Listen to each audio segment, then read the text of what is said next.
Okay, so we're at it's not the Perth County Museum, it's the Stratford Perth Museum. Stratford Perth Museum. I don't need the mic. Stratford Perth Museum, and it's Ron's reading of the play. Okay. Oh, that's great. I just want to say, are you going to go for it? If there are any spirits that we cannot see, visible or invisible, that would like to join us on this journey today, we invite you. We come in peace and in hopes that you will share your wisdom in whatever way you can. This little device has a red light on it. You can come up to it and speak to it, and we will get the recordings of your voice. So, thank you. Isn't he a natural? I was right. Yeah, and also just to add to the spirits, we don't mean any harm or disrespect, and we'd really, really love to hear from Vera, if possible. And just to let you know also, we're going to be, we're actually going to be doing, thanks to Kelly, we're doing a paranormal investigation of the museum this evening, which will be a full-fledged episode on the YouTube channel if you want to check that out later. Okay, thanks everybody.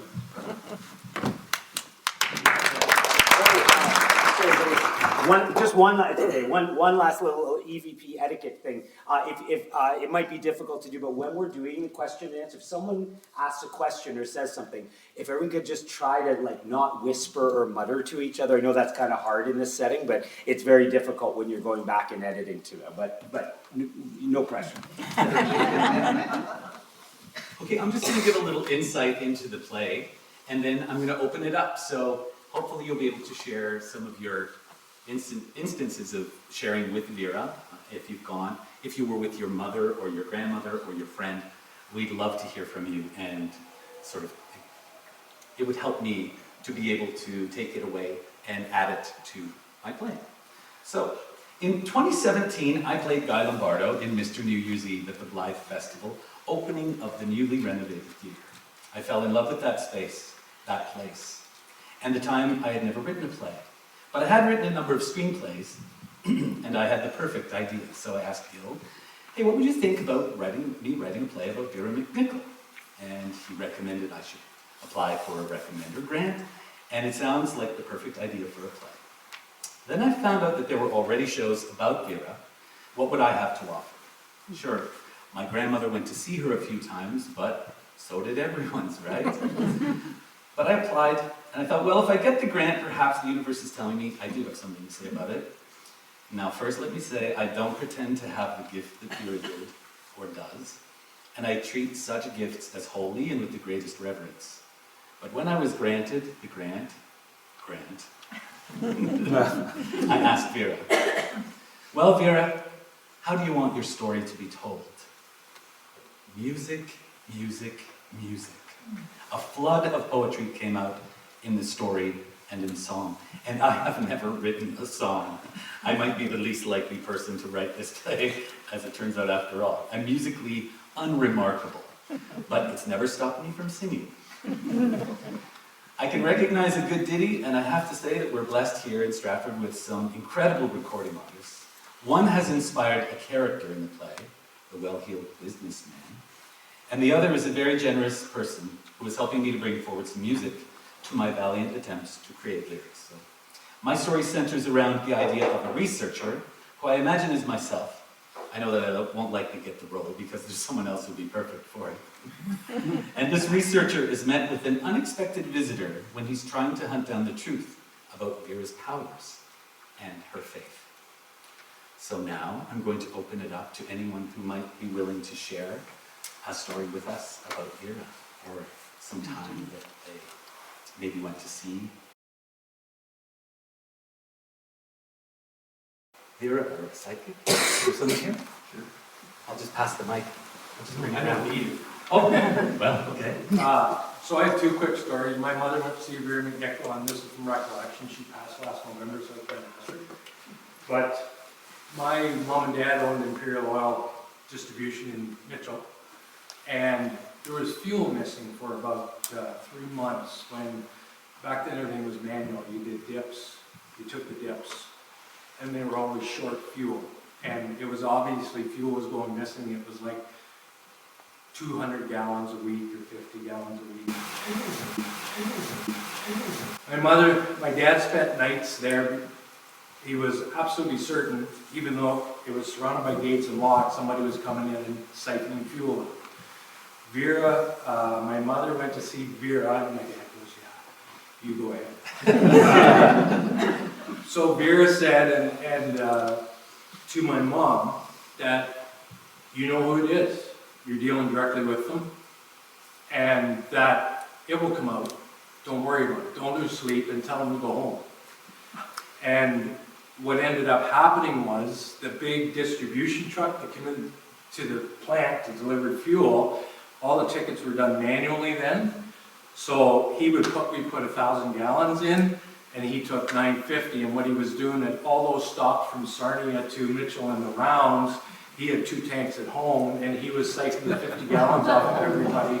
And of course, all great criminals, they get greedy because they're getting away with it, and he was taking more and more, and eventually everybody's going, I'm short fuel, and then they started looking, and this guy has 3 tanks behind his shed at home in Sarnia, and he was selling diesel and gasoline for cash.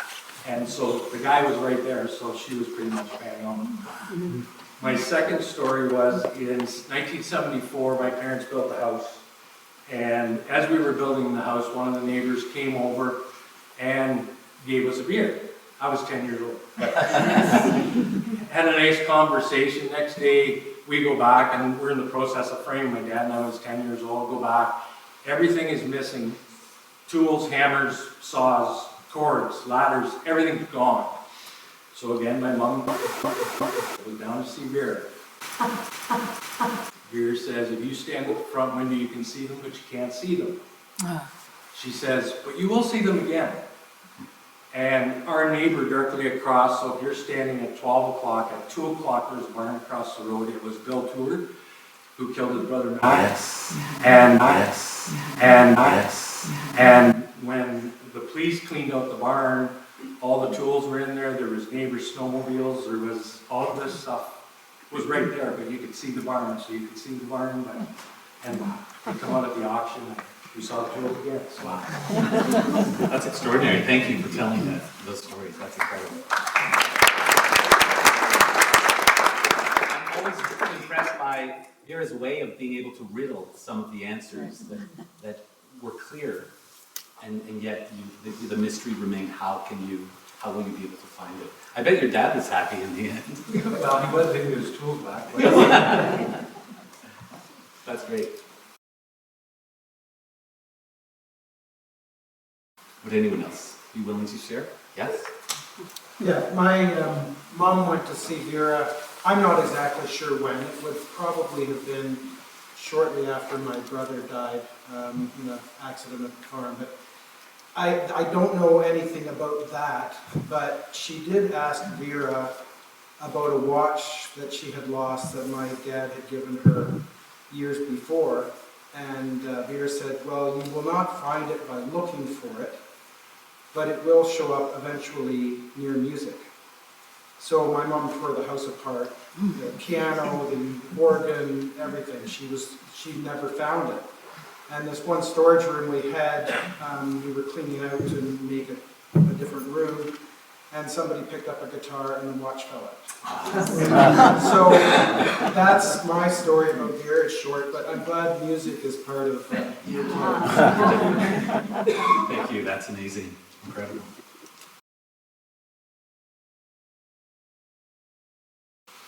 Yes.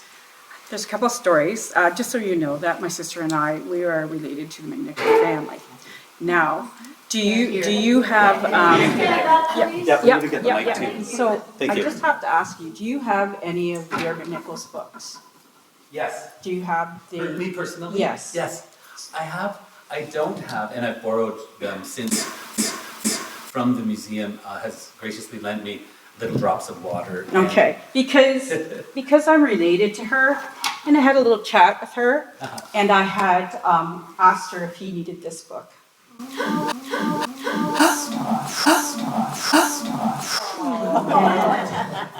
So this is your being giving that for her. Thank you, Vera. So we had these books because we are related, and they were my mom's, and I got them, but there was an extra book. But I do have a story. So I have my brother-in-law since passed, But maybe some of you don't know that Vera healed. And my brother-in-law went to several doctors to get warts off his neck. And because he was scared to go see Vera, he waited and waited. And then he went to her. All she did was put her hands on his neck. And a week later, they were all gone. So I have a fun little story because I only met Vera at family funerals. I only saw her at funerals, and so I didn't actually get to see her. But ironically enough, I'm in the antique trade. I am an appraiser. I've been going to auctions. My brother and I went to an auction outside of Stratford here, and him and I, for some reason, were bidding on some furniture, and this man came up and said, "All those pieces you're bidding on are Vera McNichol's. They're from her house." So all the dealers who knew me stopped bidding. They let us have them. So I have her chair from her house, and ironically enough, I digress, she also did counseling for young couples. So she was at my husband's house when he was 5, and he jumped on her back. So this is relevant. Come to first dating, he comes into the house, we're talking about, I said, "That's Vera McNichol's chair." And he says, "Well, if she was so good, she should have seen me coming." He jumped on her back when he was 5, and he goes, "She should have seen that coming." I said, "You shouldn't be disrespectful to her." He goes, "What is she going to do?" Well, he went to get up, and his hand went through the chair, and he was scratched from here to here. And I said, "That's what she's going to do." So those are my stories. I don't know if my sister has anything to add to that. But anyway, I am grateful to give that to you. Thank you.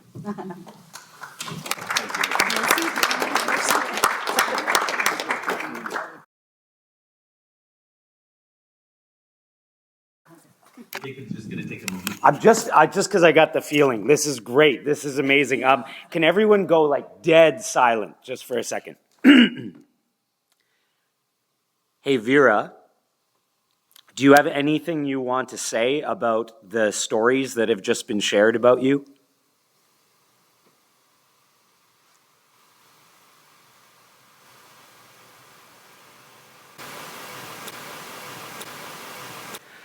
Vera, did you have a hand in getting that book to Ron?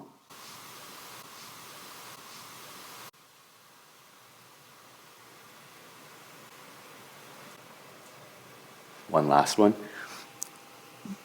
Did you, what was the husband's name? Richard. Did you cause Richard's hand to go through the chair and scratch him?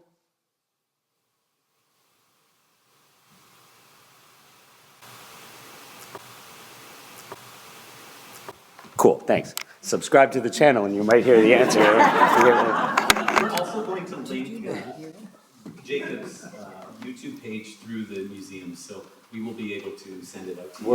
We'll have a link in the email. We've been getting some amazing EVPs, so. You wouldn't believe it. It's crazy.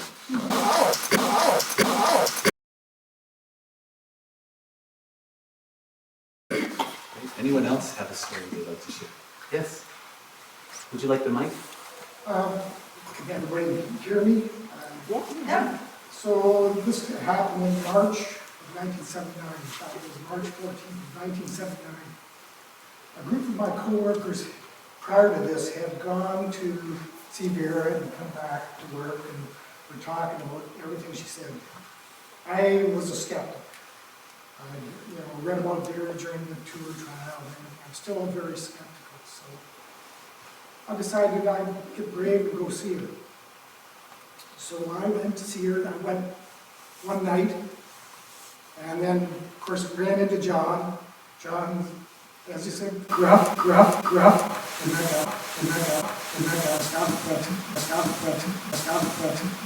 and I sat down, waited, and I got my left. And as I was going out the door, Vera said to me, "Please come back." So a night later, I came back, and again, skeptical, I finally sat down with her, and she had the two decks of cards, and she asked me to touch the deck, and I did, and she started laying them out. And the first few things she said were, you know, inconsequential to me. And then she came and she said, oh, you're going to be in a wedding party. And I said, oh, yes. And she said, it's on the 7th. You're the groom on the 7th. And I said, no, you're wrong. I said, it's on the 6th. And she said, no, I'm not. I'm right. And I said, no, it's on the 6th. She says, anyway, we bantered back and forth, and she said, believe me, it's on the 7th. And jumping forward, no one knew about that wedding except our parents and us. And it was on April the 6th. April the 5th, we went for a brief meeting with the pastor, and it was a warm thunderstorm. Went home, next morning I woke up, roads were closed, a snowstorm had come in and closed everything down, and we canceled the wedding and had it on the 7th.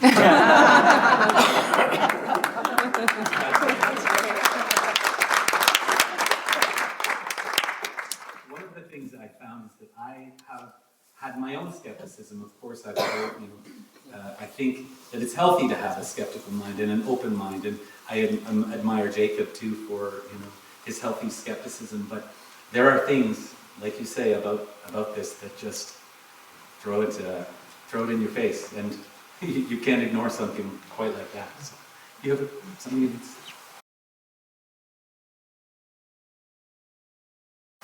Yeah, my stories, or our story really, isn't terribly exciting. We went in winter of 71, I think it was, to her, and we got there early, like 6:45 in the morning, so we didn't have to wait. Do you mind taking the mic? Sure. Thank you. I can. Sure. Yeah, this was winter of 71, and we made sure we were there early in the morning because we knew there'd be a waiting time, but we got there so early we were first. Anyway, John showed us in and had us wait for a few minutes, and this big empty room with just a table and some kitchen chairs. And she went through the cards and the whole thing, and I thought, yeah, this isn't terribly important. But as we were leaving, as we're walking out, right when we're in the doorway together, she looks at us and says, you make a nice couple. We weren't even engaged at the time, we were just dating, but here we are, still together. The other thing I wanted to make a note of was her total honesty. Because when we're finished, she says, I'm not allowed to charge for this. She said, but if you want to buy one of my books. So we bought one of her books.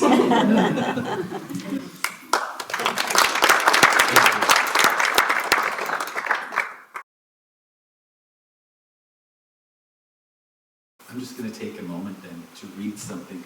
I was watching, well, no, it wasn't really. I was just aware that an inauguration was happening south of the border. And at the same time, I was reading through Vera's book, Little Drops of Water, which I borrowed, which now I gratefully have in my hands. And I came across this poem called George Washington's Vision. And this poem that Vera wrote is one of her longer poems.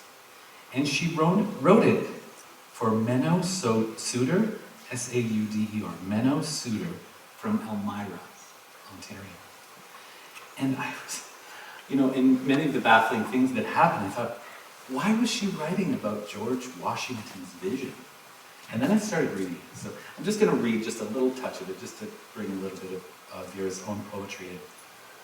George Washington had a vision while in his study one morning, and it might be well to repeat it to give the nation's warning. This president was stationed at Valley Forge, USA, the year 1777, but we do not know the day. He had retired to his study, an important dispatch to prepare, when lo, in front of his table stood a female wondrous fair. He was astonished by her presence, for he had asked to be left alone. This great orator became speechless. His voice had lost its tone. To his query whence her presence, the vision did not make reply, The only answer he received was the raising of her eye. He tried to address the vision, and to rise he tried in vain. He now felt strange sensations which he could not explain. A potent influence had taken possession, and luminous grew the atmosphere. The mysterious vision grew more airy and yet more distinct and clear. The president experienced sensations which might have accompanied death. He could not think or reason. However, he still had breath. Presently, a voice broke the silence, a voice prophetic and clear. "Son of the Republic, look and learn," was the warning that reached his ear. George Washington was spellbound. He could not turn his gaze. It was fixed upon his strange guest, wrapped in a mysterious haze. She extended her arm eastward, and a new scene before him lay. He saw Europe, Asia, Africa, and America, and the oceans that tossed in the way. The voice repeated, "Look and learn," and suspended in midair, the president saw another angel, but this one was not so fair. This angel, dark and shadowy, twixt Europe and America did stand, and dipped water out of the Atlantic in the hollow of his hand. He sprinkled some on America out of his right palm. With his left he sprinkled Europe, and all was strangely calm. Immediately above these countries, a forbidding dark cloud arose. It joined above the Atlantic Ocean and lingered in repose. Then it moved slowly westward, the country of America to enfold. Lightning flashed from the midst of it as the billows tossed and rolled. The president could hear the Americans try to smother their groans and cries, to dip water from the ocean as before. The angel with speed did arise. He sprinkled the land once again, and the dark clouds sank from view down into the deep troubled ocean, leaving the sky a bright blue. The mysterious voice spoke a third time, "Son of the Republic, look and learn." American towns and cities dotted the land. Everywhere one's eyes might turn. The entire country sprang up anew, from the Atlantic to the Pacific. "The end of the century cometh," warned the angel with deep emotion. At this the dark figure faced southward, and an ill-omened specter appeared. From Africa it floated to America, and hung heavily over each city it neared. The inhabitants of the towns and cities quickly set themselves in battle array. They were ready to fight against each other, but God's angel stood in their way. It's still a little bit longer. Keep going. Keep going. On his brow rested a crown of light, on which the word union was traced.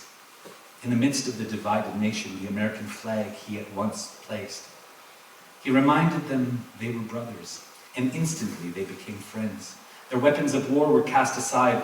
When God intervenes, hostility ends. The people united around their standard, and the strange voice spoke again. Whereupon the dark angel blew his trumpet, 3 loud blasts, the silence broke.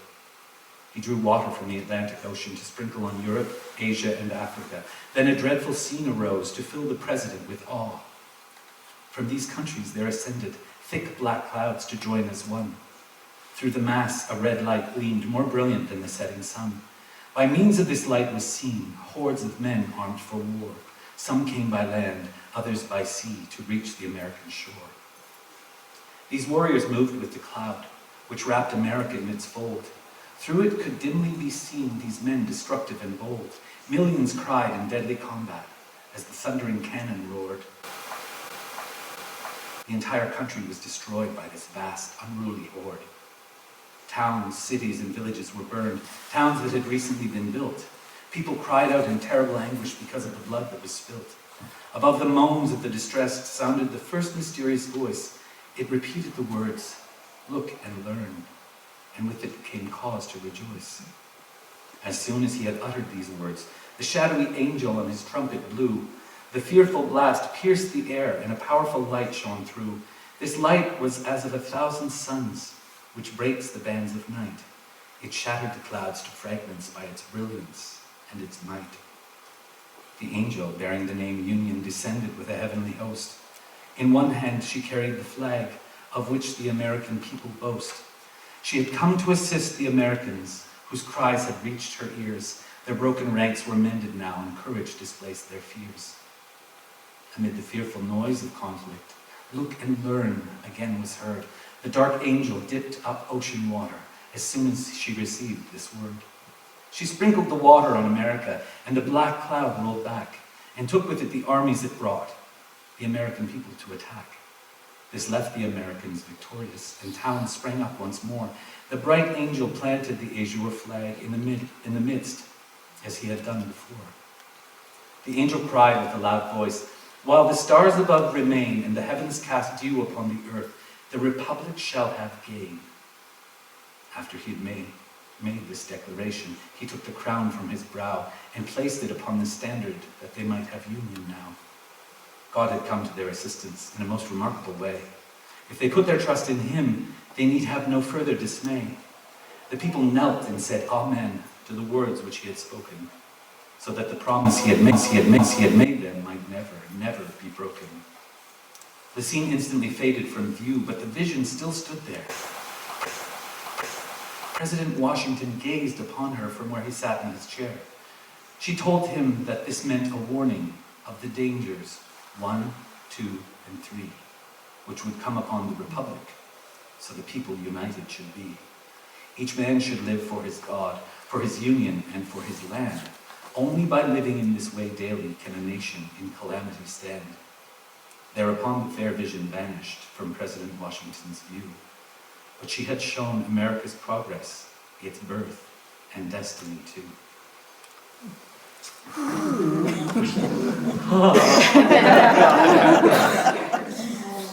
I couldn't help but think on that inauguration day to come across that was so prescient, and to think of the amazing kind of tradition that day holds. And it could very well have been coincidence, but the fact that Vera was considering George Washington's office and what was happening, a vision that planted him in the seat, I'm just amazed by it. So thank you for letting me share that. Can I ask Vera about that really quick before we take a break? Vera, the poem that Ron just read, does that have anything to do with what's happening right now?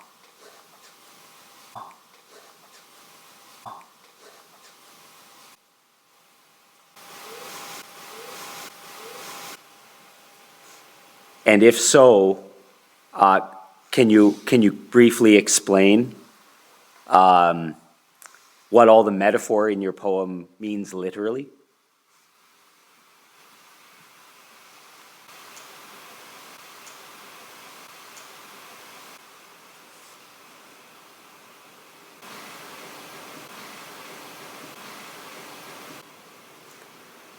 Cool. Thank you, Vera.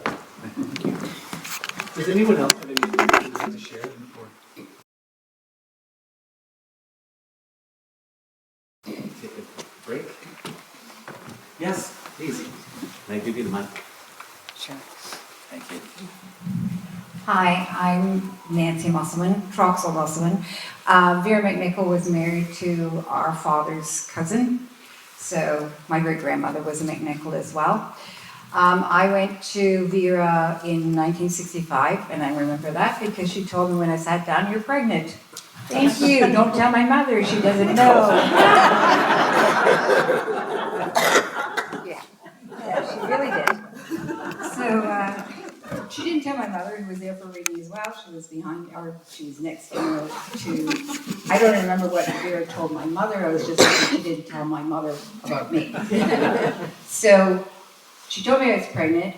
I found out when I was speaking to her that there were, in 1965, you went to a gynecologist. There were 2 partners. You went to one appointment, one day next.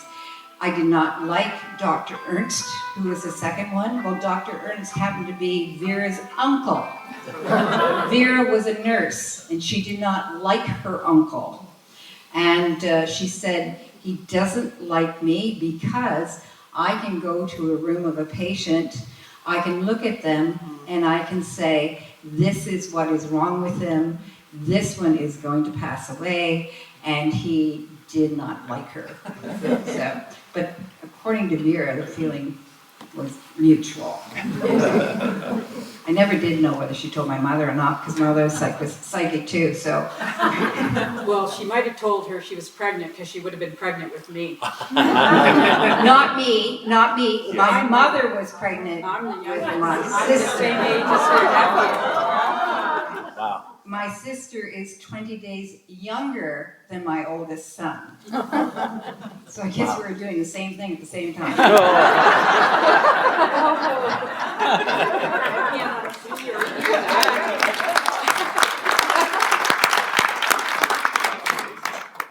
Thank you for sharing that. That's incredible. Anyone else have anything you'd like to add? We're going to get to reading some scenes from the play, after you come back from our refreshments and whatever. And please feel free to, I'm going to mingle around if you have anything you might want to just tell me about or talk to me about. I'd be happy to listen and take it all in. So